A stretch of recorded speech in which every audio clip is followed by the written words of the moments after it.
اگر آپ نے اپنی محبت میں کوئی کسر نہیں چھوڑی، پھر بھی آپ کا ساتھی آپ سے ناخوش ہے تو اسے آزاد کر دیں اور اسے ڈھونڈنے دیں۔ آپ سے بہتر یقین کریں، محبت ٹکرانے والوں کی طرف سے محبت پلٹ کر نہیں آتی۔ دلوں میں بسنے والے تو پھولوں کے جیسے ہوتے ہیں، دنیا سے چلے بھی جائیں تو پیچھے یادوں کی خوشبو چھوڑ جاتے ہیں۔ جتنی ذہانت کسی کا جواب دینے کے لیے ضروری ہے، اس سے کہیں زیادہ ذہانت اس کی بات کو سمجھنے کے لیے ضروری ہے۔ محبت میں کسی کا ساتھ چھوڑنا اس کا قتل کرنے کے برابر ہے، جس کی معافی نہ یہاں ہے اور نہ ہی اس دنیا میں اللہ پاک دے بھی نہیں دے گا۔ قبر کی تنہائی سے پہلے قدرت ہمیں کئی بار تنہا کرتی ہے تاکہ ہم خالق حقیقی کے تعلق کو سمجھ سکیں۔ وہ لوگ جو کسی کا برا نہیں چاہتے، اللہ تعالیٰ ان کو ایسی منزل عطا فرماتا ہے جو ان کے گمان میں بھی نہیں ہوتی۔ رشتے اور تعلق نبھانا ایک فن ہے جس کے لیے انسان کے پاس دولت کا ہونا نہیں بلکہ احساس کا ہونا لازم ہے۔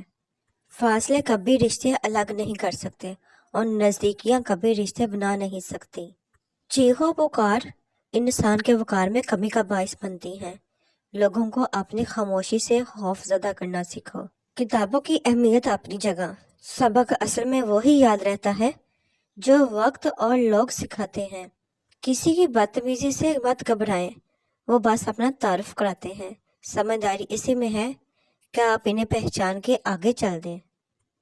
اس دنیا میں سکون سے جینے کی ایک ہی تدبیر ہے کہ ہر انسان کے پاس ایک وسیع و عریض قبرستان ہو جہاں وہ لوگوں کی غلطیوں اور خامیوں کو دفنایا کرے۔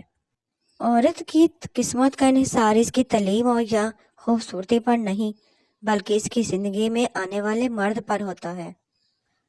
حسد کا جذبہ احساس کمتری سے پیدا ہوتا ہے۔ جو شخص اپنے آپ کو گھٹیا سمجھتا ہے وہ دوسروں سے جلتا ہے۔ زندگی کی جنگ اپنے بل بوتے پر لڑنی پڑتی ہے۔